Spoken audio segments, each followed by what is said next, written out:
Yun, good morning mga choy. So for today's video, magkakabit lang tayo ng duo cup.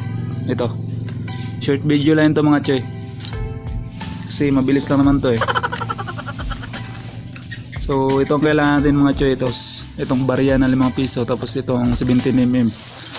So wag na natin patagalin. So tanggalin lang natin ito mga choy gamit itong barya. Malambot lang to kasi wala naman itong pwersa dito. Tanggalin lang natin tong o-ring nya ng goma.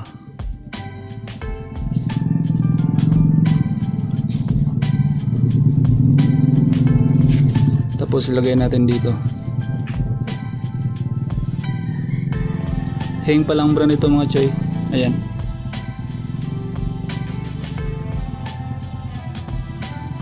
Ayan. Medyo mahaba yung stock ng konti. Pero okay lang yan mga choy. Takip lang naman to eh.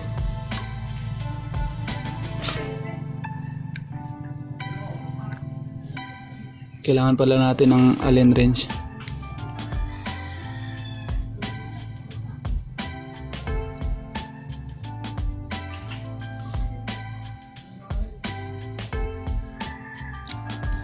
So yun na. Tapos ito naman, gamit itong 17mm.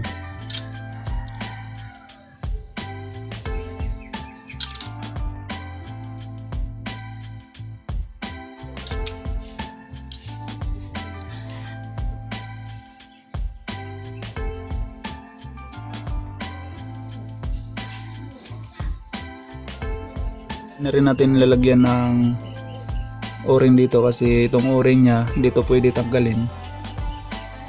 Ito dito pwede tanggalin.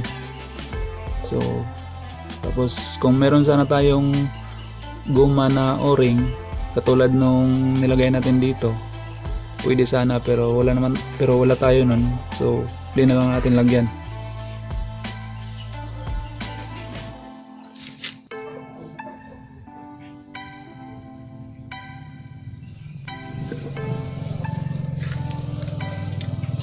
Nabili ko pala ito sa halagang 500 pesos mga choy.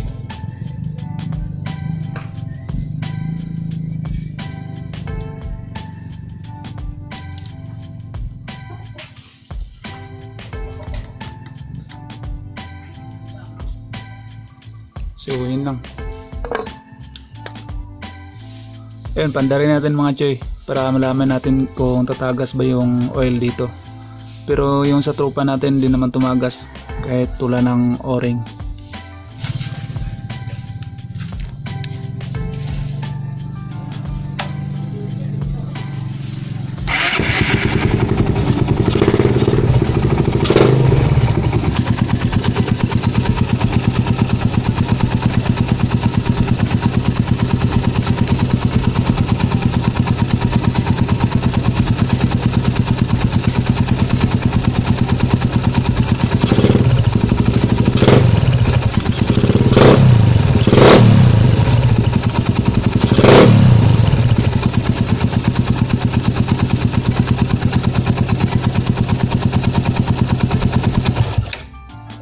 Yung sa tropa natin mga choy, wala namang tumagas dito na oil,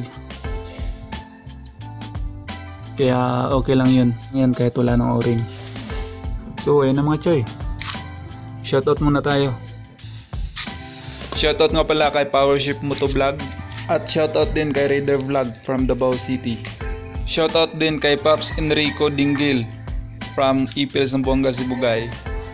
Wash out daw kay Pops Gerald Coligado. Shoutout din sa tropa natin sa Kabasalan, kay G. Mark Jaime at kay Gerald Hill. Ingat kayong lahat mga paps mga choy. Ride safe.